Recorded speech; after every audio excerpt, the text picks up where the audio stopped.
朋友如果走到你的身边，不要吝啬你的掌声哦，把你的掌声也祝福送给我们的小朋友。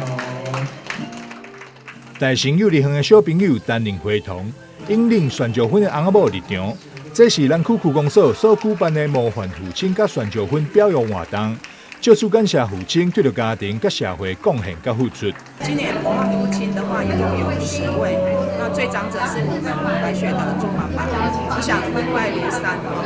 父亲是我们家庭最坚固的一个靠山。那我们透过这样子一个表扬活动，对他们致上最高的一个敬意。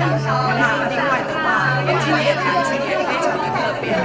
针对我们的钻石婚，也就是携手走过60年这些长者们，我们办理了一个钻石婚。我们都知道，能够携手到老，这是一件非常幸福的事情。这次宣教分表扬，其中有一对牵手64档的翁仔某，因也是市原刷社会的爸母。很感谢我们南区区公所今年特别扩大举办，让我们台南市南区只要那个婚姻有60年以上，通通可以参加这次的钻石婚的颁奖。晋升生技公司也在现场提供精油杀蚊手作体验。那这个来协助我们南区区公所来办理这个父亲节的模范的表扬，还有我们的钻石婚那我们很荣幸的跟这些80岁的妈妈来化这个妆，就是第一个婚礼画得很漂亮，所以他们心里都很高兴所以一大早就来化这个妆，所以他们对他来讲的话是人生中的一个